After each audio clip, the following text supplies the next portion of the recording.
Morning to you. It is the Power Hour.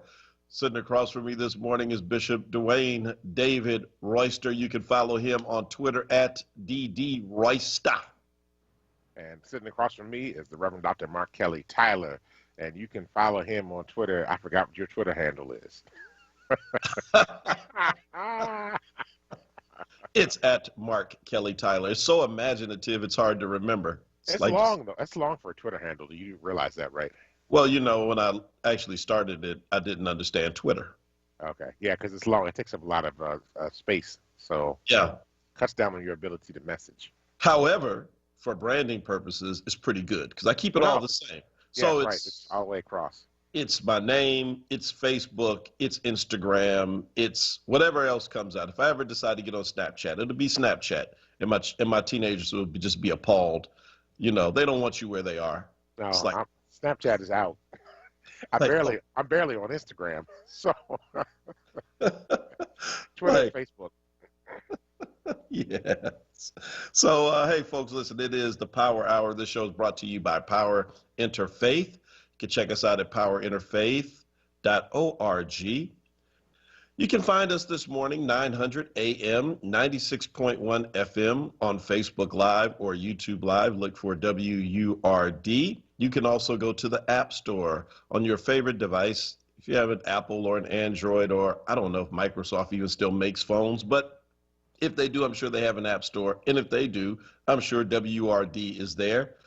Take us with you wherever you go, to the gym, when you're riding around, whatever it is that you're doing.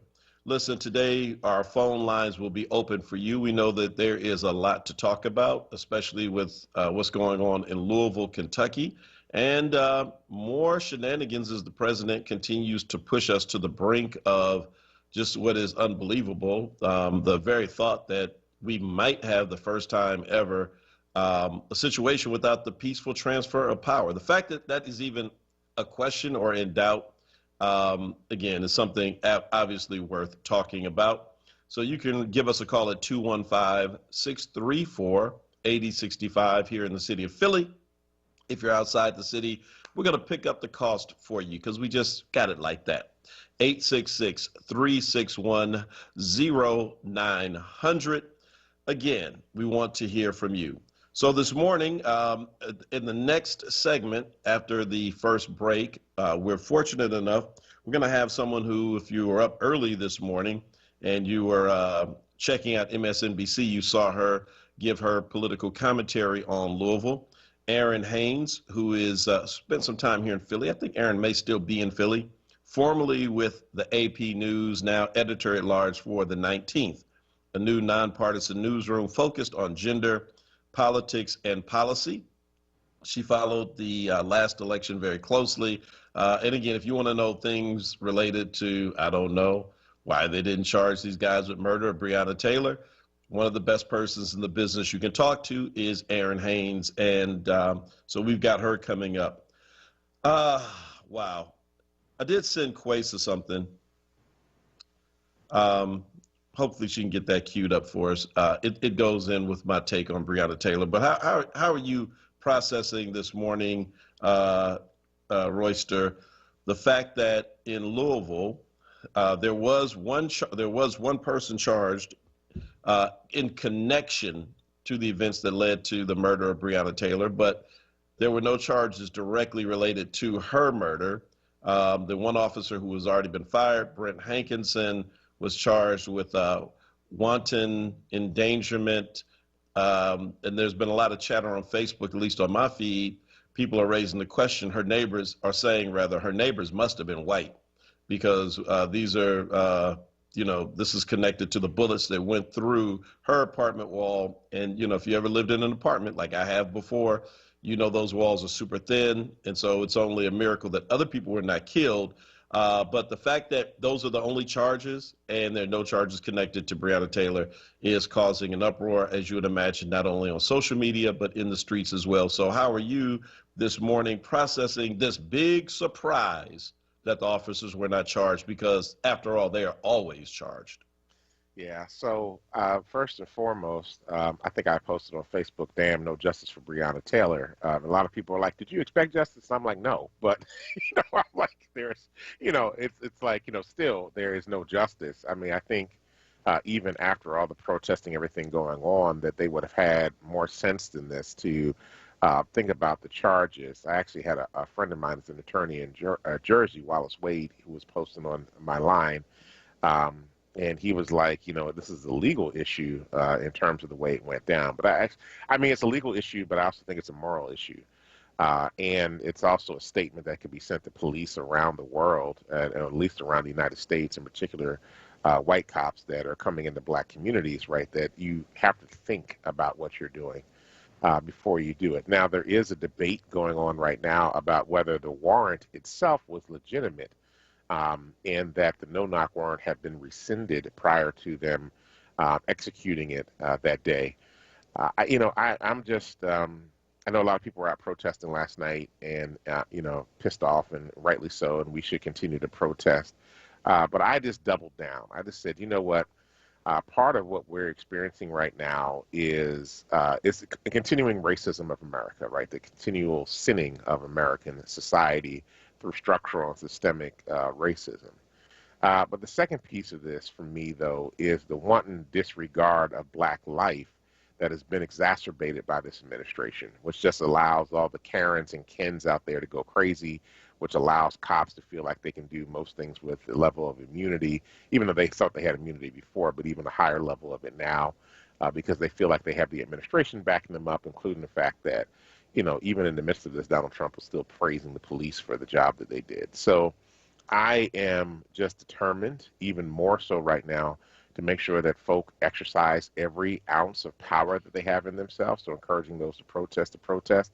And then for those of us that are also working to make sure that folk have a say in their political systems and structures, they continue to do that work diligently, because tied to this is also a deep understanding on the part of the President of the United States that he's trying to do everything he can to delegitimize the election in November, which we cannot allow him to do. And the one way that we can make sure he does not delegitimize it is making sure that every person that is eligible to vote votes. But then also after the vote happens, then to make sure that we have a electrified base of people that are going to continue to hold any administration accountable, whether it's Biden or Trump's administration, whether it's the gubernatorial or the city council. For those that live outside of Philly, the the counties that you live in, make sure that all those things are addressed. And we only do that when we choose to get up and take action. So that's part of where I'm at right now. So. Yeah, well, I mean, listen, we're going to get into this. I imagine this will probably take up the majority of our 1 hour show on today. Again, we're going to hear from Aaron Haynes at about 6:25 this morning, who will break this down and bring us up to speed on events that are happening on the ground. We also have a call in to an activist who is there in Louisville. Hopefully that person will get back to us just yet. So last night during the protests, somebody shot into the crowd and hit two police officers. Fortunately for those two persons, they were not life-threatening. One underwent surgery, and so there is a suspect now that is arrested. We don't know who that person is, and that also raises a whole different specter, because quite frankly, the only people that we have seen really carrying a lot of firearms at these protests, right, exactly, have been, typically white males, to a lesser degree, white women who have been out as quote unquote militias, Boogaloo boys, who in and of themselves are kind of a strange group, because some of them say they support Black lives, some are absolutely against it. And then there are a range of militia types. We do recognize that there are people who have constantly tried to stoke racial violence by, doing things like this. May I just bring up for Exhibit A for people who say that's just, that's hyperbole. Well, Dylan Roof, who shot and killed 9 AME members in their church, including 2 people that I knew and one that I knew very well, said later that he did it because he wanted to start a race war. So what better place to start a race war than with all of the, the tension from coronavirus, the upcoming election, the injustice of this case, than to go and shoot a couple of police officers in the middle of this from the side where the protesters are. So we don't know, again, exactly what happened right now. We do know that shooting anyone is never something that should be supported. And so obviously, as we say in all these cases, thoughts and prayers. But again, it seems like these two officers are right. But we need to withhold judgment on who did it. And let us not tie this into protest activity, because protesters who are out exercising First Amendment rights, that is not what these protests are about. Now, here's my take on what happened. And hopefully we could talk about Daniel Cameron at some point too. So in fact, Daniel Cameron, who had Mitch Romney come to his wedding recently, who spoke at the Republican National Convention, who has pictures trending all on Facebook, standing behind the Oval Office cheesing with Donald Trump like he's Kanye West or somebody. Man, this guy. So I want to play for you my take. You remember the movie Training Day? Yes. And I'm sorry, folks, if you're on Facebook Live, please share this out as well. Do better than me, because it's 6:14, and I'm just getting around to that. So Training Day, as you know, is one of my favorite movies. And in Training Day, Denzel Washington plays a dirty cop, to great effect, by the way. And so you almost have to think it was Denzel, a dirty cop in a past life, right? And so Denzel robs a drug dealer, him and his little rogue elite group of officers, and they shoot and kill Roger. Remember, Roger was his boy. They shoot and kill Roger in his house before they steal his drug money. And now you got to cover it up. So this is right after Roger has been shot. And this is what gives me I've had this flashback in my mind since hearing the news yesterday. Go ahead, Kwesa. Breathe. Breathe, there you go. Just let it go. Breathe, dog.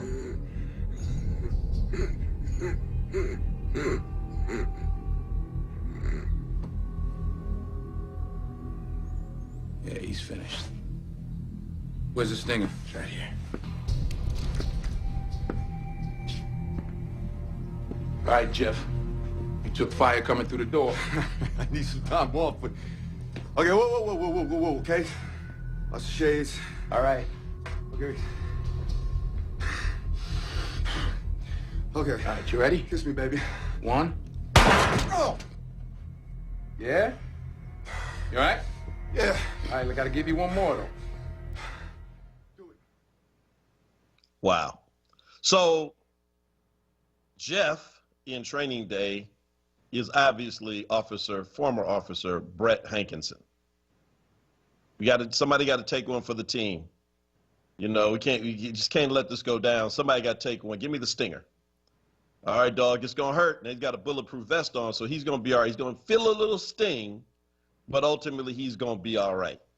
And that's when Denzel shoots him from Roger's vantage point so they can tell the story when it's over. We came through the door, Roger shot at us, and we had to kill him.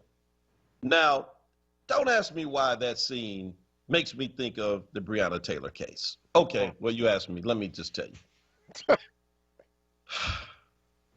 I'm not saying that they were not shot at first. What I am saying is that Brett Hankinson is the sacrificial lamb. He's Jeff. It's going to sting a little bit, this charge. We're going to hit you with wanton endangerment. Maximum sentence is 5 years. We're going to, charge you, convict you. We're going to sentence you to 2 to 3. But because of, this is your first offense, we're going to put you in a diversionary program. You're not going to do any time. And if so, dog, it's just going to be 30 days to 60. It's going to sting a little bit, but you're going to be all right. But somebody's got to pay. Yesterday, that's what that was. Daniel Cameron pulled out the stinger, hit Brett Hankinson, and trust me, his FOP friends they're gonna do a GoFundMe page for him. They will give him retirement money. Right, they're gonna give him retirement money. Brett will become a cop or a security guard somewhere. You'll be going into a Family Dollar one day in Louisville. And like, dude, you look really familiar. Where do I know you from? Yeah. That's my take on this. I mean, listen, this is the ultimate in the way in which this system perpetuates itself, how it covers its own.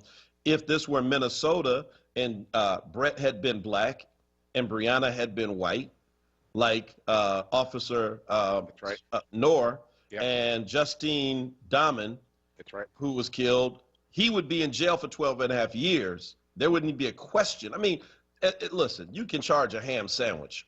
So even if the charges don't stick, the DA can do whatever. The DA and the state attorney can do whatever they want. So I'm just appalled by this. But again, as my mama would say, it's par for the course. Absolutely. I think, this is the state of America. Right. And with the 3 Ks in it. So this is the challenge that we are up against right now that we have to really work hard to fix, address, and it's not going to be thoughts and prayers that are going to do it. It's going to be the work of the people to be able to make it happen. Honestly, yesterday as I was thinking about all this, I'm like, so who can we run for DA and for our Attorney General in Kentucky, right? I'm just like, this can't continue like this. We just can't continue to allow this to happen. We can't just let folk be scapegoats and then the FOP or the PBA takes care of them. Or the Locust Club in Rochester, New York. That's the police union up there called the Locust Club, which is very interesting.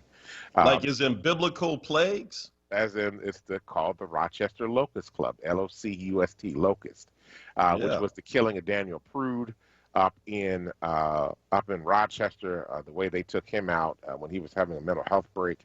I think we have to stop. I'm a pro-union guy. I believe deeply in unions, but I have to admit I struggle deeply with police unions and the way that they carry themselves and the fact that in protecting their members, they are making our communities unsafe.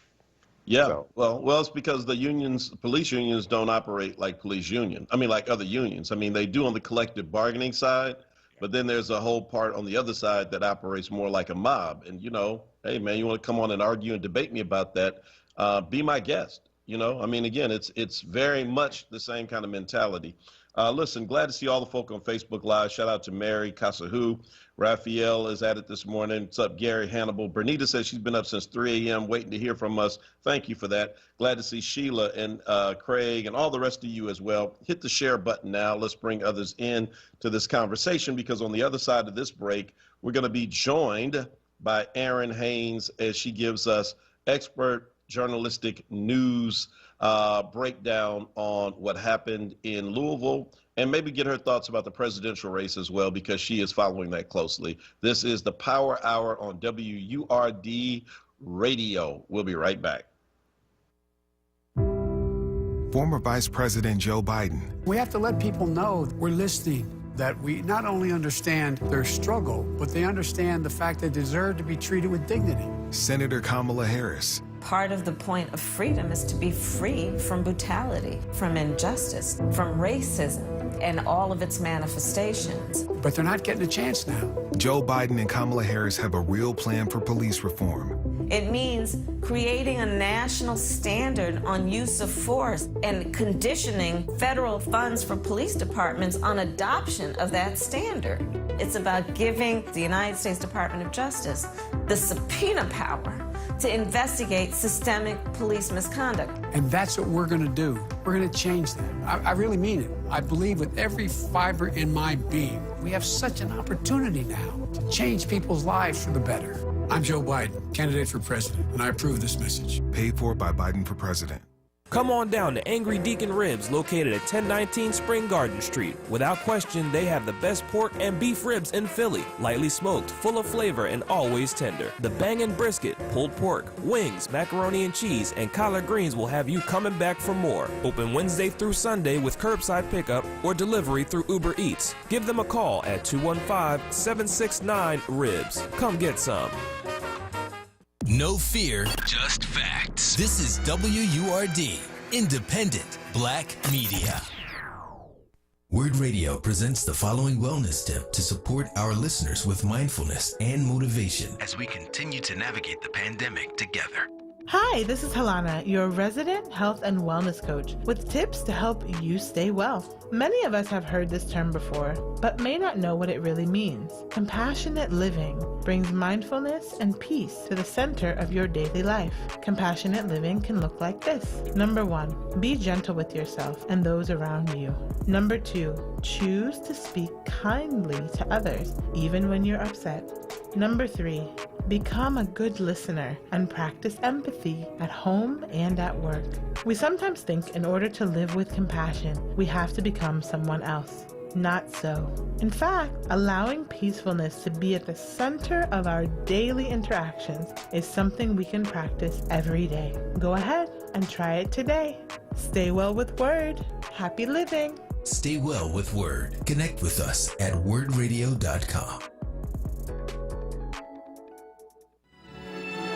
I ain't no better than you, and you ain't no better than me.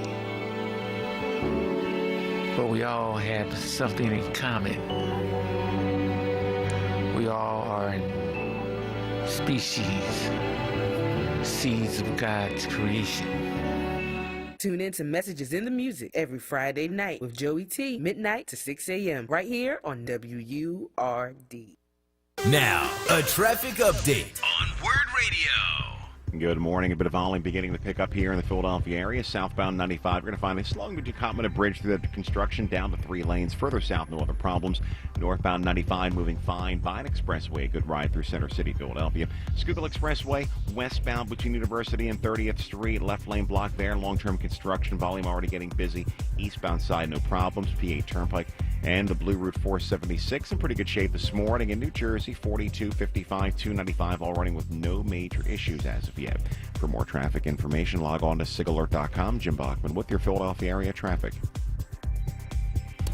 You're listening to WORD Radio, 96.1 FM and 900 AM WURD, independent black media. Welcome back to the Power Hour with Mark Kelly Tyler and Dwayne Royster. We are engaging in deep conversation this morning about all that's happening in the blatant disregard of justice for Breonna Taylor, with the charges being brought against a police officer in Louisville, Kentucky, not for the killing of Breonna Taylor, but because bullets went into the neighboring apartments. And so there's a lot to address around this a great injustice that continues in this country when it comes to black people, especially black women. And how we blatantly disregard their lives over and over and over again. Dr. Kyler now has a guest on that's going to help us to understand this and dig a little deeper in what's happening in Louisville and the response at this time. Hey, thank you very much. And thank you to Erin Haynes for joining us this morning. She was just on MSNBC not too long ago, within the last hour. And if you watch that station long enough, you will undoubtedly see her at some point in the day. She knows a little something about Philly. She is now the editor at large for the 19th, which is a nonprofit newsroom focused on gender, politics, and policy. You can follow her at eMarvelous on Twitter. And check them out at 19thnews.org, and that's with the number 19. Erin, good morning. Welcome to the Power Hour with myself and Bishop Royster. Well, good morning. It is good to be back with you, although for a topic that is unfortunately all too familiar. Yeah, I'm telling you. So, I mean, can you just kind of give us just, for people who just may have been under a rock yesterday, what's your takeaway? How are journalists covering the story? Where is the real story here in what occurred, or as some would say, did not occur in Louisville yesterday?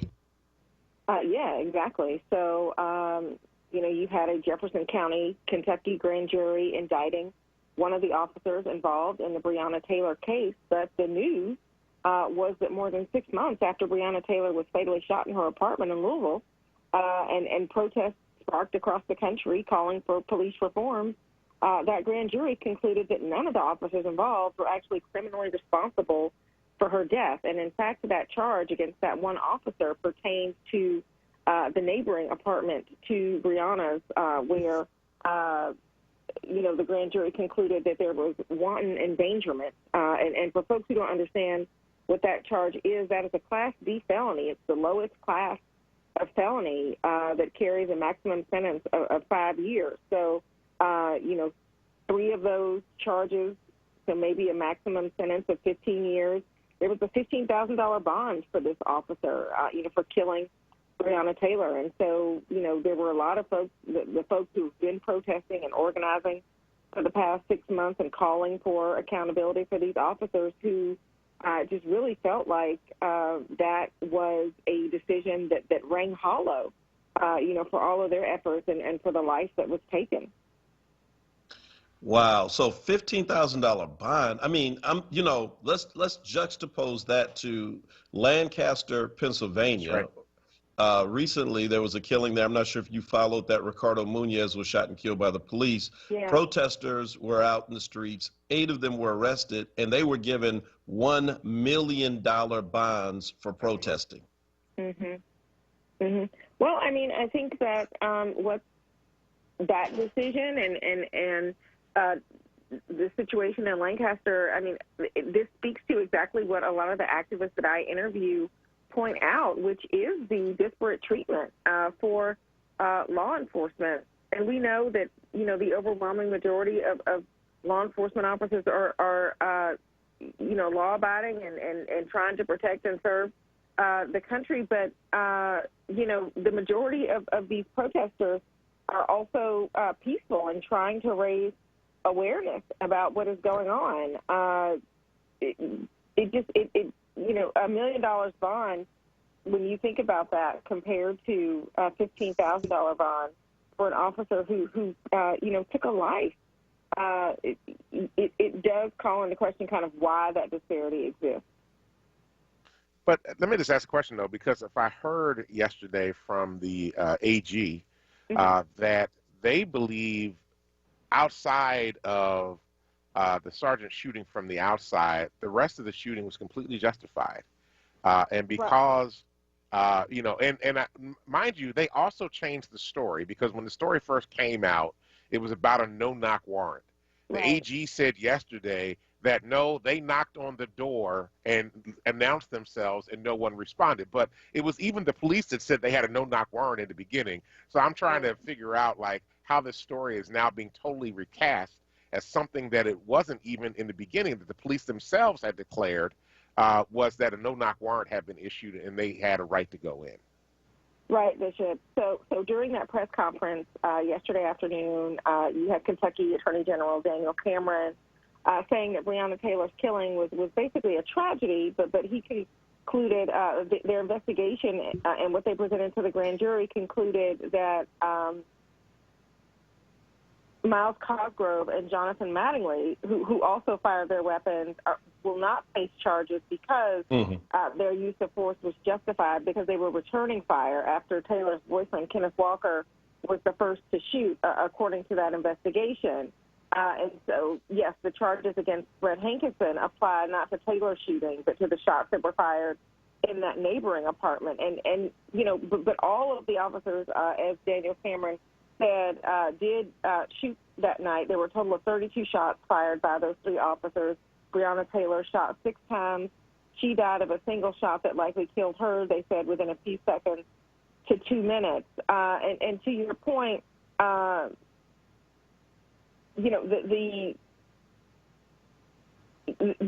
nobody was criminally responsible for her death. Attorney General Cameron kind of kept coming back to the conclusion that Breonna Taylor's death was a tragedy, but that the officers were not criminally responsible. I think that was the part that really just struck so many of the folks that were waiting for an outcome that would produce some sort of accountability for those involved. So can you just help me understand something? Her boyfriend legitimately had a gun in the house, and he thinks that somebody. Yeah. Right. It was legal, the whole 9 yards. He thought somebody was breaking into the house. Right. The police, I believe, are lying. I don't know that for a fact, but I think they're lying. And that there was no knock warrant. He basically was protecting his household. Right. Right. I mean, yes. I mean, attorneys for him and attorneys for the family, and in talking to Breonna Taylor's mother. My understanding is that Kenneth Walker believed that he was standing his ground. I mean, he called 911, which, if you are aware that the police are already in your apartment, why would you call the police? I mean, I think that's a logical question. And to your point about the no-knock warrant, so what Attorney General Cameron said yesterday was that they had an independent witness, another person who lived in that apartment complex, who said that they heard the police knock and announce themselves before entering Breonna Taylor's apartment. But, there were reporters who were on the ground there, in the weeks and months after this shooting, really trying to get to the bottom of what happened, interviewed many people who lived in that apartment complex. And really, that one witness was the only person that was found to have said that they heard police announcing themselves. But that was the basis from that investigation that they concluded that in fact, the officers were not executing a no-knock warrant, whether that was what they obtained when they went to Breonna Taylor's apartment or not. Yeah, so we're talking again. What was initially reported, for sure. Yeah, so we're talking to Aaron Haynes, and Aaron is breaking this down for us, a journalist with 19thnews.org. So, Aaron, this kind of reminds me of when Brandon Tate Brown was shot and killed in Philadelphia, a case that I really think now should be brought back out, given that there's no time limit on murder charges. But remembering hearing then DA Seth Williams say, what we have here is a tragedy, but not a crime. And, this is kind of this refrain that we continue to hear that, oh, yeah, something went terribly wrong, but nobody's responsible for it. That just, It doesn't seem acceptable. Is there any truth to what the attorney for, I'm not sure if he's the attorney for Breonna Taylor, but one of the attorneys there said that the witness who said he heard the police announce themselves, when interviewed the first time, said he heard nothing. The second time, heard nothing, that he was interviewed. And then it was not until the third time, 2 months later, finally said, okay, I heard something. I heard them announce themselves one time. Is there have reporters looked into that allegation? I couldn't speak to that. I have not looked into it, but couldn't speak to that. But I do think, Rev, what you're hitting on is really the notion from what a lot of activists that I talk to say, which is that the system as it is currently designed, is working exactly as we should expect. Where unarmed Black people are not getting the kind of justice that so many folks have been pushing for in so many of these killings. And what we know is that it is very difficult for, when an officer does fatally shoot an unarmed Black person and kill and take their life, for that, for those officers to be arrested or fired or indicted by a grand jury. And if they are indicted, then convicted by that grand jury. I mean, that's very rare. I think that was really what was so striking about the settlement that the city of Louisville reached with Breonna Taylor's family earlier this month. And the settlement was certainly significant, the $12 million amount. But the other part of that settlement that I don't want people to lose sight of here is that the family negotiated several police reforms that are going to be implemented in Louisville, including requiring commanding officers to sign off on warrants, to hire social workers to assist Louisville officers with mental health-related calls, and requiring officers to take an annual drug test. And these are, the kinds of things that folks in the community have been calling for to, make policing safer for everyone, right? And knowing that, at the federal level, we've seen President Trump kind of reiterating his law and order message, support for law enforcement. At his press conference yesterday, no mention of Breonna Taylor, while there was praise for Daniel Cameron and, prayers for the Louisville officers who were shot last night, but did not mention Breonna Taylor and has really talked about the Black Lives Matter movement in overall as in extremely negative terms. Yeah, so speaking of the presidential campaign, because you followed that as well, and I know something that you're always reporting on. So how do you view this? This is going to have an impact one way or the other on the national campaign.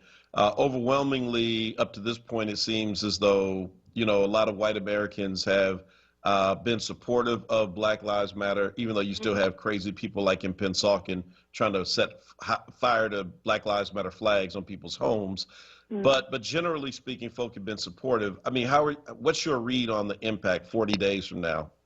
Yeah, right. So we are 40 days out. But, for the past year and a half, what I have been writing about covering this election is that issues of systemic racism are on the ballot for voters, particularly Black voters. And that was true even before, we got to the dual pandemics of coronavirus and, systemic racism around policing, which got people to take to the streets in this national reckoning that we've seen. Early voting is already underway in Pennsylvania. It's underway in other states. The election is here, and this is an issue that a lot of Black voters in particular are taking with them into the ballot box. It's galvanizing them to make their voices heard so that, the situation around policing in Black communities can be different going forward, and not just, in terms of incremental change, but real, kind of a structural overhaul of, the way that this works in a way that will actually hold people accountable and stop, the unrelenting killing of Black people by law enforcement in this country. It's going to be, you saw contrasting messages from President Trump and Vice President Biden, the Democratic nominee. President Trump, again, like I said, not really mentioning Breonna Taylor and siding with law enforcement, while Joe Biden did certainly express that he felt like justice had not been served in this grand jury's decision, while also calling for protests to remain peaceful and nonviolent.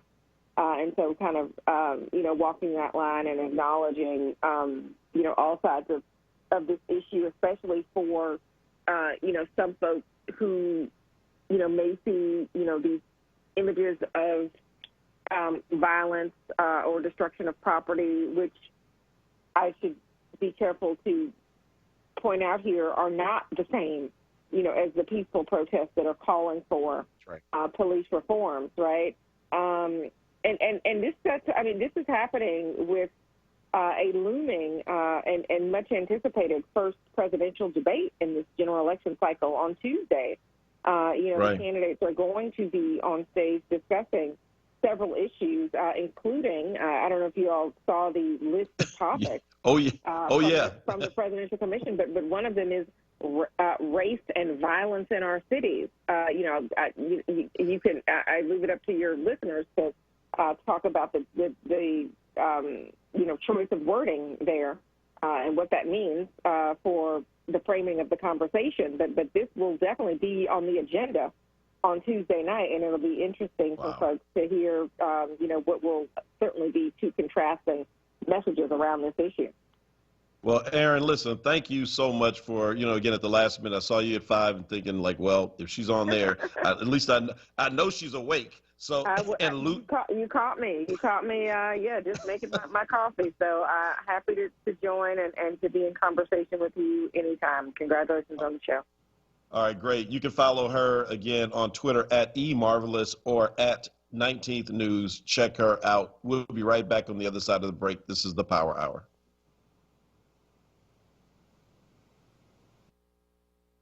This is Councilmember Derek Green. We need everyone to be counted in the 2020 census to get the money we need to recover from COVID-19. The census brings money to Philly for education, healthcare, food, public safety, and so much more. For every person who isn't counted, Philly loses over $20,000 in funds over the next decade. We can't let that happen. September 30th is the deadline. Go to 2020census.gov or call 1-844-330-2020. Get counted, Philly.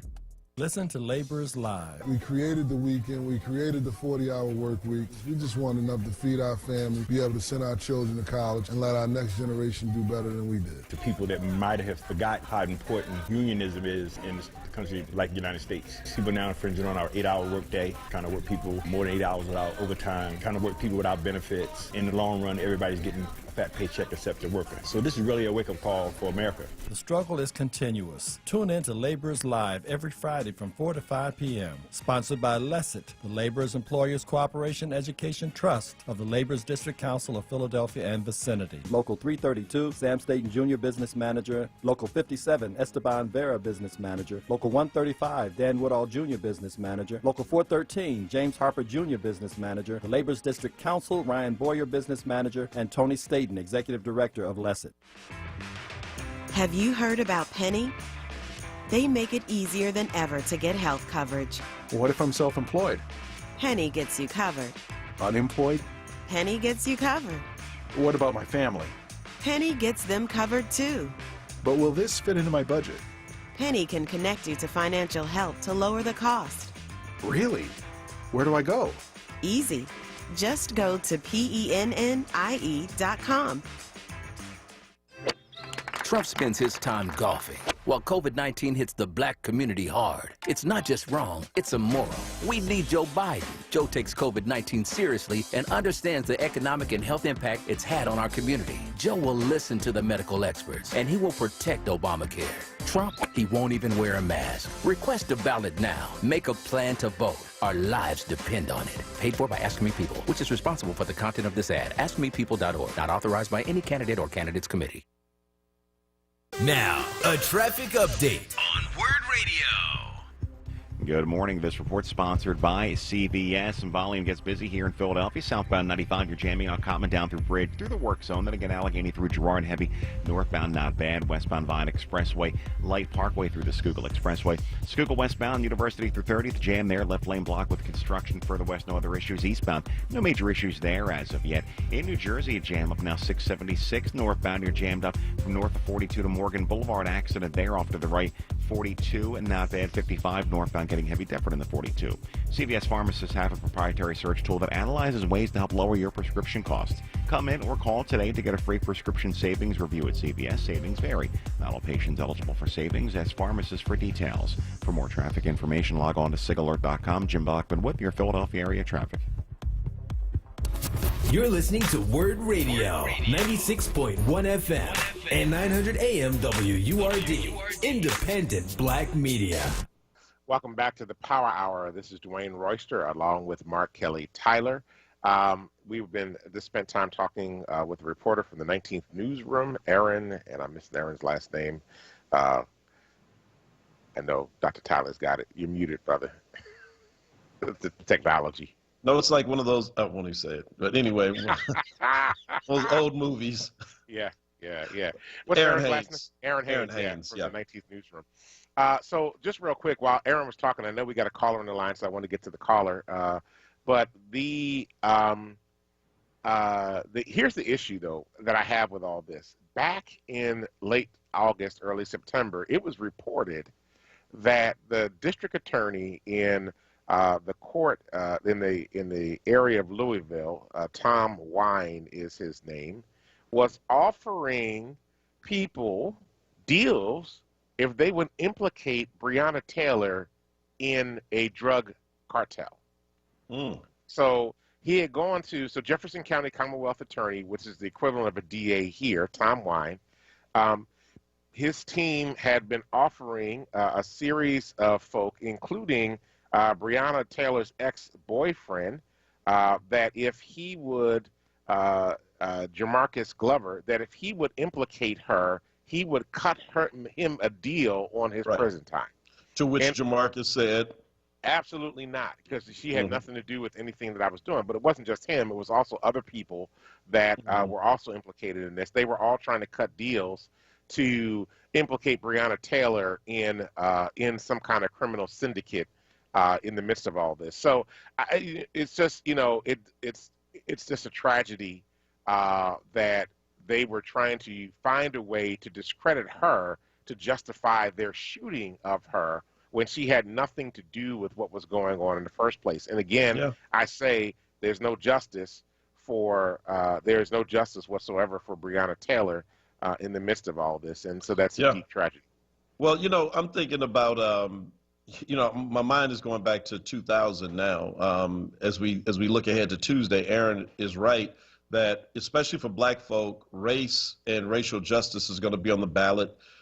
Chris Wallace, who's moderating this first one, who has not been easy on Trump, though he's a Fox News host. Of all the Fox News, talking heads, he is the one that Trump does not want to be with in this arena.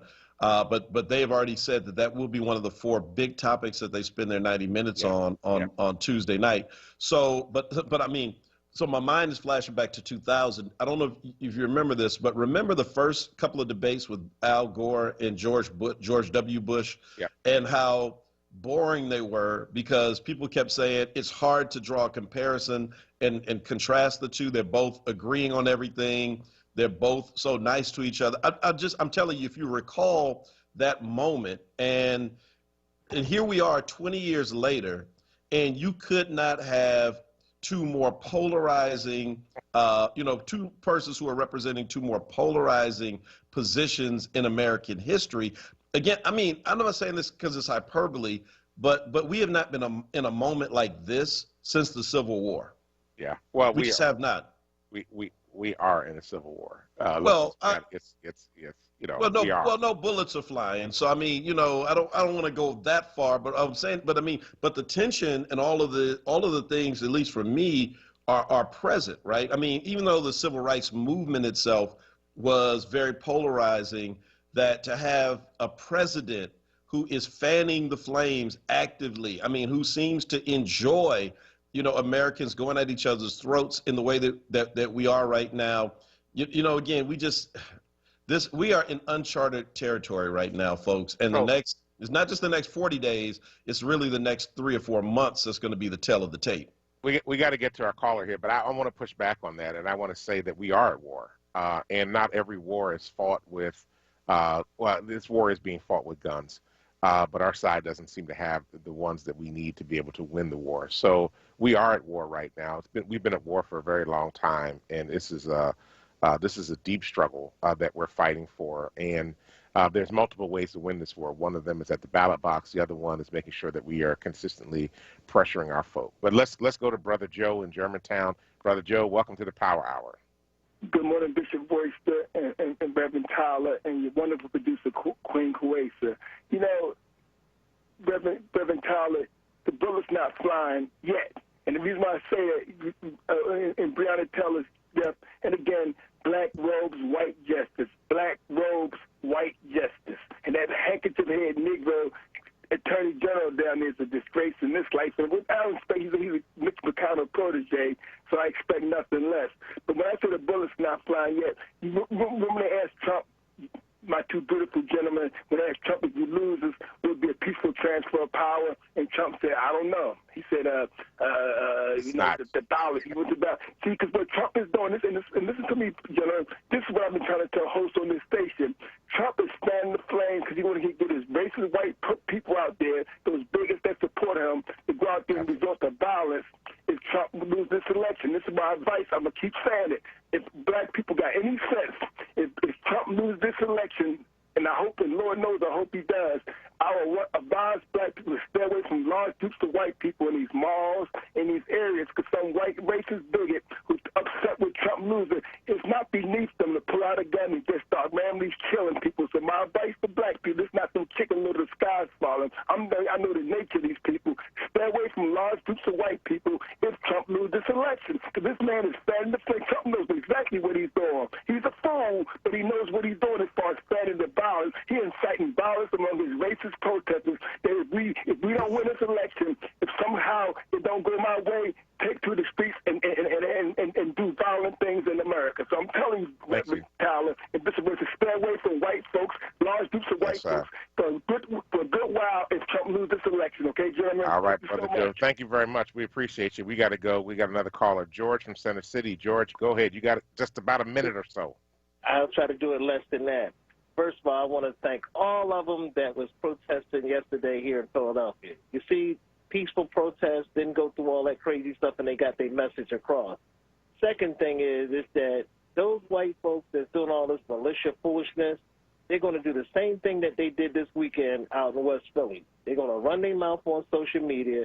They're going to have Negroes put out what they're going to do and all this here, naming their groups, their anti-Semitic groups, and they're not going to do nothing. I bet dollars to donuts that them white folks, those idiots, there's not going to come in no black community or nothing. They're going to make noise, ride down. They ain't even going to ride down Broad Street. They're going to ride the suburbs, shoot off their guns, and after 2 or 3 days, it'll be all over. Plain and simple as that. You see how everything is playing out now, that African American is finally catching on. Oh, these the people who are coming in here making all this rhetoric, and, you know, just like when they went and used all those bricks. They put all them bricks here in the city, but they used their credit card. That's how stupid they were, ordering bricks, and that's how all that stuff happened. They come in here, tore up, and then try to blame black people for it. Have a good one, gentlemen. All right, George, appreciate you. Yeah, so listen, I mean, I'm looking at the comments on Facebook, and so let me be clear. Are we in a cultural war? Absolutely. A civil war, we're talking about an actual war. I mean, so we may have varying definitions of how we use the word war. So when I talk about a war, I'm not, I'm talking about like a civil war is literally two sides that are in an armed conflict trying to take power from one another. Now, we have never really gotten over the Civil War. Well, let me rephrase that. The South has never gotten over the loss, the stinging loss, which is why if you talk to people who carry Southern culture with them, because it's not just Southerners, the people here in Philly and everywhere else, their refrain has always been the South will rise again. Well, the South never really rose because it got beat down. And so the idea that, democracy is going to be tested in this moment is really the question, right? Yes. And quite frankly, I believe that 200 plus years history, the ways in which people understand culture, that there are too many forces on the side of keeping this thing together. Now, will there be people out there, as Joe just said, who are taking shots at people? Probably so. And they already are. And right, and so if you have a permit to carry concealed, I would recommend doing that. And if you don't have one yet, and you can, I would recommend you getting one, because you do need to protect yourself. But the idea that all of this money, because let's not forget what really runs this country. Now, the folk who run this country will allow all of this talk about race and everything else. They don't really care. Ultimately, they're going to benefit from whatever. But the kind of moneyed interests that are at stake right now, and the ways in which the world counts on this country being stable, is far greater than a cult-like leader. And that is what will be on test. Can he raise a mob, should he lose, that can overthrow that? Or will it be stamped and tamped down? Now, that is the real question. Now, and will he try it? I don't know. He does a lot of talking. There often seems to be more bark than there is bite, but we haven't seen him lose. And he's going to probably lose, and we will ultimately see, because democracy is going to be tested in the next 4 months. All right. Well, we're up at the end of the show, so you get the final comment today, but I'm sure this will come up again tomorrow. So we will bring this back up, because for once you and I actually don't agree on something. So yeah, well, listen, it's and tomorrow we the other things we got to talk about that we didn't even get to. I mean, how about Dr. Atlas? What a name. That's Trump's go-to guy. He doesn't like Fauci or Dr. Birx or Dr. Redfield. He's got a guy hanging around him named Dr. Atlas. Sound like he was like made up in a novel. Here, it's probably like tall and bald or something. It's Dr. Atlas. Wow. Well, look, we appreciate you. We want to thank Aaron Haynes for joining us from 19th Newsroom, all of our callers, Brother Joe and George, for giving a call in, for each and every one of you that's checking us out on Facebook. We deeply appreciate you. Stay tuned to listen for Solomon Jones on Wake Up with Word. Thank you, Kwesa, for everything you do. Dr. Tyler, we'll catch up with you later on. Peace, folks. We'll see you tomorrow morning at 6 a.m. While the clouds roll back and the stars fill the night, that's when I'm gonna stand up, take my people with me. Together we are going to a brand new home, far across the river. Can you hear freedom calling, calling me to answer? Gonna keep on can feel it in my bones. He knew. Donald Trump knew how deadly COVID was months ago.